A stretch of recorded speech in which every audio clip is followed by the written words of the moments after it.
Olá pessoal, nós vamos a partir de agora falar sobre o tema bens públicos ou domínio público, né? O que são bens públicos? Bens públicos são aqueles que integram o patrimônio das pessoas jurídicas de direito público, portanto, fazem parte do patrimônio das pessoas da administração direta e daquelas da administração indireta que possuem um regime de direito público.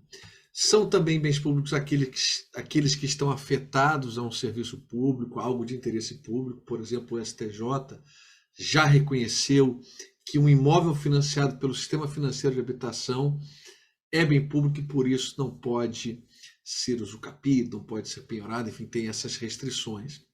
Eu sempre que falo de bens públicos, eu costumo dividir a matéria em três grandes partes. Na primeira parte eu comento duas classificações muito famosas sobre os bens públicos. Na segunda parte, que é uma das mais importantes, eu falo do regime jurídico dos bens públicos. E, ao fim e ao cabo, comento alguns bens públicos específicos. Começando pela primeira parte, classificação dos bens, vamos analisar duas classificações. A primeira classificação quanto à titularidade dos bens públicos, a segunda classificação quanto à destinação. Classificação quanto à titularidade, os bens dividem-se em bens federais, estaduais e municipais. Não há muita complexidade em relação a este tópico e, para fins de concurso, vale a pena lembrar que a Constituição prevê no seu artigo 20 quais são os bens de titularidade da União. Na verdade, prevê exemplos de bens que são de titularidade da União, porque, obviamente, que a Constituição não vai conseguir mencionar todos os bens que são de propriedade federal. E o artigo 26 estipula quais são de propriedade dos estados. Nós não temos um artigo que mencione os bens dos municípios, mas obviamente que os municípios também são proprietários de bens públicos, como ocorre com as praças municipais, os logradouros públicos, né? Enfim, as escolas públicas municipais. Então você não precisa ter previsão constitucional para ser proprietário de um bem. O que acontece é que a Constituição ela cria uma forma de aquisição ex vilege, ou seja, por força, aí não é da lei, mas é da norma constitucional, mas é possível que o poder público adquira a propriedade em virtude de uma previsão legal ou constitucional. Artigo 20, fundamental para quem está estudando para concurso, dar uma boa lida. Eu só vou colocar aqui na tela, mas já fica aqui a dica para vocês que estão estudando, da leitura muito atenta dos incisos do artigo 20. Cansei de ver em prova perguntas sobre se o potencial de energia hidráulica é de propriedade do Estado, e você tem que saber que não, que é de propriedade da União, os recursos minerais. Aí a caverna é de propriedade do município, não, a cavidade natural subterrânea, que é uma caverna, é de propriedade federal. Sítio arqueológico pré-histórico, né? Eu sempre que leio esse inciso 10, eu me lembro quando no Rio de Janeiro, do lado da minha casa, tinha um terreno super valioso ali, grande, até que iam construir um edifício, e quando começaram a fazer a escavação para a construção das fundações, né, dos alicerces, acharam lá um monte de coisa antiga, os resquícios de uma casa. Eu fiquei pensando, caramba, se isso aí for um sítio arqueológico, eu fico imaginando o proprietário vai deixar de ser proprietário, porque na verdade nunca foi, porque isso era bem da União, porque são bens da União, os sítios arqueológicos, e apareceram lá um monte de gente, né, um monte de pessoas lá de arqueologia e tal, do governo federal, e depois se chegou à conclusão de que na verdade eram realmente casas antigas, mas que não tinham valor histórico, portanto aquilo não foi declarado como um sítio arqueológico. Foi a sorte de quem era o proprietário, mas vejam como que a ocorrência da circunstância faz com que originariamente a propriedade seja da União. E a mesma coisa com relação às terras tradicionalmente ocupadas pelos índios. Elas não são das comunidades indígenas. No caso dos quilombos, o bem não é da União, aí o bem é da comunidade quilombola, uma propriedade pro indivíduo, de toda a comunidade. Aqui não, a terra tradicionalmente ocupada pelo índio é de propriedade federal, né? E assim, em relação a este tema, né, eu até que, enfim, né, atuei um tempo lá auxiliando no Supremo como juiz, eu fiquei impressionado, confesso que fiquei impressionado com a quantidade de conflitos envolvendo terras indígenas, né? Porque quando a demarcação ocorre, ela normalmente envolve disputa com os estados. E aí, quando você tem disputa com o estado, né, enfim, conflito interfederativo e competência originária, né, do Supremo Tribunal Federal, né?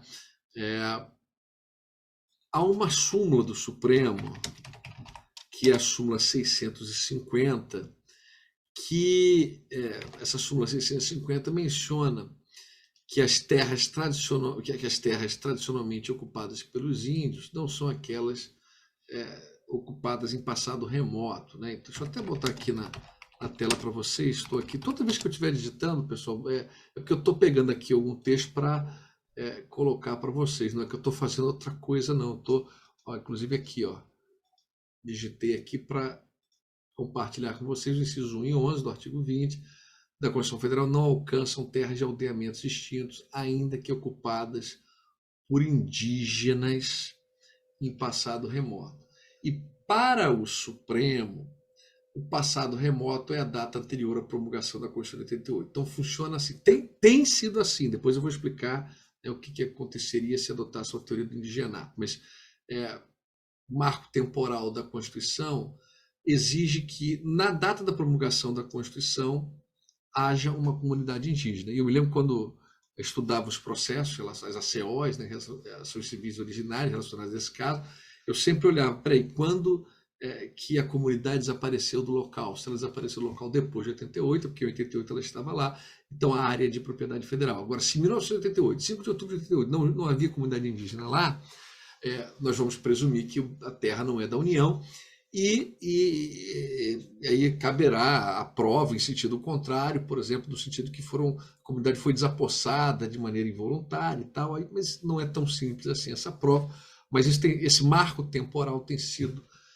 usualmente adotado pelo Supremo, e enquanto eu gravo aqui, né, enfim, o tema ainda não foi julgado pelo plenário, se o Supremo vai efetivamente adotar a teoria do marco temporal ou se vai adotar a teoria do indigenato, segundo a qual, enfim, o marco temporal do texto constitucional não é o parâmetro, né? Não haveria razão para considerarmos o marco temporal, mas sim avaliarmos no caso a caso e até antropologicamente se aquela terra deve ser considerada terra de aldeamento indígena, enfim, né? Então isso pode, né, obviamente, criar uma certa insegurança jurídica, e é uma matéria que vale a pena acompanhar, né? Acompanhar porque se o Supremo, até o ministro Fachin até, né, enfim, considera lá a tradicionalidade, enfim, então o RE 1.017.365, né, em que esse tema está sendo julgado, né? Então, vou até colocar aqui na tela a notícia do Supremo, né? Está aqui. É um julgado é um processo que vale a pena acompanhar, porque a hora que isso for decidido vai cair em prova, não tenho dúvidas. O ministro Fachin considera que posse da terra indígena é definida por tradicionalidade, não por marco temporal. Assim, o Supremo tem considerado o marco temporal. Se aplicar a teoria do indigenato, isso vai representar uma mudança em relação. É bem verdade que, assim, entendimento até de turma, muitas vezes até decisões monocráticas, mas é o que tem prevalecido, né? Eu não me recordo de uma decisão do plenário, pode ser até que tenha, mas o fato, e é isso que importa, é que esse tema está pendente aqui de uma definição mais recente, né? Aqui, o relator, ministro Edson Fachin, a gente vai aqui para o andamento do processo, né? Está lá, concluso ao relator, esse é o último andamento aqui, enfim. Então é bom acompanhar, né, esse caso, porque é um caso importante. E lembrando que, se você quiser estudar um pouco mais essa matéria da terras e comunidades indígenas, enfim, analisar a PET 3388, que é o famoso caso Raposa Serra do Sol, e nesse caso foram fixadas 19 salvaguardas institucionais, que nada mais são do que diretrizes a serem observadas quando se faz demarcação. Por exemplo, no caso Raposa Serra do Sol, o Supremo decidiu que é necessário fazer a demarcação considerando, incluindo as áreas de perambulação. Isso gerou a tal da demarcação contínua. Porque, vejam só, o índio, ele não mora dentro da oca e fica ali só dentro da oca assistindo televisão, não é isso. O índio ele sai para caçar, sai para pescar, ele vai de uma tribo a outra, né? Ele se locomove pela floresta. Então você tem que incluir na demarcação as áreas de perambulação, porque senão ele vai morrer de fome, vai morrer de sede. Ele vai de um lugar para o outro para pescar, para caçar, né? Então, essa foi a definição, essa foi a conclusão a que chegou o Supremo, no caso, na posição do Sol.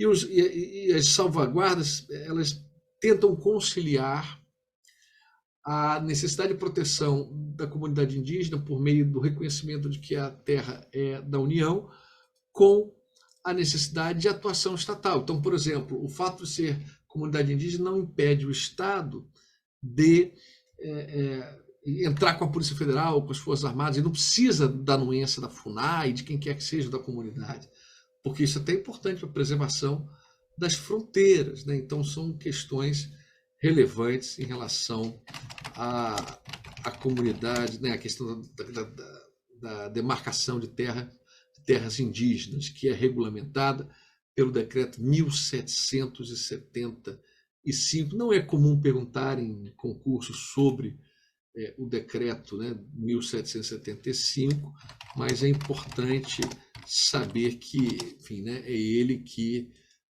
trata desse tema, né, e, enfim, né, trata desse tema para as comunidades indígenas, para a demarcação de comunidades indígenas. Bom, eu queria avançar aqui para colocar para vocês na tela o artigo que cuida dos bens dos estados, são só exemplos de bens dos estados, está aqui, ó, inclui-se entre os bens dos estados, artigo 26, águas superficiais ou subterrâneas, fluentes, emergentes em depósito, as áreas, então, enfim, isso aqui cai muito em prova.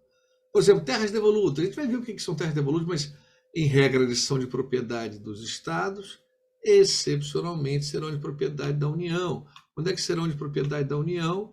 Serão de propriedade da União quando as terras devolutas forem indispensáveis à defesa das fronteiras, fortificações e construções militares. Então vejam que a Constituição não prevê terras devolutas para os municípios, né?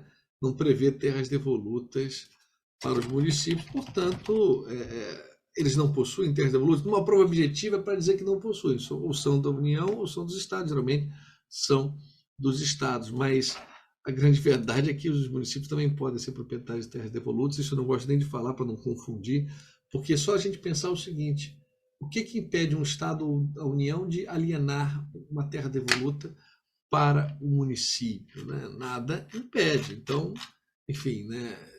Só para reflexão. Mas numa prova não pode colocar chifre em cabeça de cavalo. Numa prova, o município não possui terra devoluta. Ainda com relação à titularidade, eu falei logo no início da aula que os bens públicos são aqueles de domínio do Estado, ou seja, das pessoas de direito público, e sejam elas integrantes da administração direta ou indireta. Mas também acrescentei que a afetação torna um bem público. Então, por exemplo, uma concessionária que presta um serviço público e que tem um bem afetado, sei lá, uma ambulância, que vai viabilizar o serviço público da concessionária ali na manutenção da rodovia, essa ambulância, eu não vou dizer que porque esse tema é até polêmico, mas pode ser caracterizada como bem público. Agora, se a estatal, né, a empresa pública ou sociedade de economia mista, explorar uma atividade econômica em regime de concorrência, vai ser muito difícil caracterizar o bem dela como bem público. Eli Lopes Meirelles até entende que seriam bens públicos com destinação especial, os bens das estatais, mas ele é minoritário nesse ponto e em prova querem que a gente diga que os bens estatais são bens privados, que podem ser penhorados, podem ser usucapidos, etc, etc. Então fica esse registro de que se a estatal prestar um serviço público, aquele bem afetado ao serviço público será considerado bem público. E já que eu estou falando de afetação é uma palavra muito utilizada em relação ao tema domínio público. Afetar nada mais é do que dar a um bem uma função pública. Você tem lá um terreno público, a partir do momento que aquele terreno vira uma praça, vira um hospital público, ocorre uma afetação. E desafetação é um movimento inverso, o esvaziamento da função pública do bem. A afetação e desafetação podem ocorrer de maneira expressa ou tácita. Elas ocorrem de maneira expressa quando resultam de uma lei ou de um ato administrativo. E ocorrem de maneira tácita quando resultam de um fenômeno da natureza ou mesmo de um comportamento da administração. Por exemplo, caiu, né, um raio numa escola, explodiu a escola, inundou a escola, uma chuva, etc. Desabou o prédio. Aquele terreno que era uma escola já não é mais, é um terreno abandonado, desafetação tácita, resultante de um fenômeno da natureza. Então, ou eventualmente até de um comportamento da administração que não seja precedido de um ato, né? Bom, então, afetações e desafetação podem ocorrer dessa forma. O que a doutrina não tem admitido, e aí eu chamo a atenção até para o que sustenta a professora Maria Silva de Pietro, é a desafetação resultante do mero não uso de um bem público, principalmente quando for bem de uso comum. Por exemplo, aliás, até um exemplo que ela dá. Uma rua não deixa de ser rua pelo fato de ninguém a utilizar por um período de tempo. Ela fica ali em estado latente. Se uma hora for utilizada, vai desempenhar o seu papel de bem público que está afetado. Classificação dos bens quanto à destinação. Quanto à destinação, os bens dividem-se, nos termos do artigo 99 do Código Civil, em bens de uso comum do povo, bens de uso especial e bens dominicais. Eu já cansei de ver perguntas sobre este tema específico em prova. Não adianta, tem que saber na ponta da língua o que é o bem de uso comum do povo, o que é um bem de uso especial, o que é um bem dominical. Bem de uso comum do povo e bem de uso especial são bens que estão afetados. Os bens dominicais não estão afetados. Mas todos são bens públicos e todos possuem as características do regime jurídico dos bens públicos. Não é porque o bem dominical não está afetado que ele vai poder ser penhorado, usucapido. Não, é bem público, então tem todas as características do regime jurídico dos bens públicos. Os bens de uso comum do povo estão afetados a uma função pública que não é de exclusivo interesse da administração. Aliás, nem há uma clareza muito grande em relação ao que o bem de uso comum do povo tem de função específica. Por exemplo, se eu perguntasse assim, uma praia é bem de que natureza? Bem de uso comum do povo. Para que serve uma praia? Enfim, então, mas cuidado, porque tem muita gente, quando pergunta sala de aula, assim, o que é o bem de uso comum do povo? Muita gente fala assim, professor, é fácil, é aquele que qualquer um do povo pode usar. Cuidado, porque o fórum é um bem de uso especial, não é de uso comum do povo. O prédio em que funciona a prefeitura é um bem de uso especial. Uma universidade pública, o prédio da universidade pública é um bem de uso especial. Por quê? Porque o bem de uso especial é um bem afetado que existe para viabilizar a prestação de um serviço público que é prestado pela administração. Serviço de educação, serviço na área de saúde. Então, assim, uma universidade pública, qualquer um pode entrar numa universidade pública. Então, nós não podemos confundir a classificação dos bens quanto à destinação, uso comum do povo, especial e dominicais, com as formas de utilização dos bens. Por uma razão muito simples. O bem de uso comum do povo pode ser objeto de uma autorização, uma permissão de uso, até de uma concessão de uso, que garanta o uso privativo a um particular.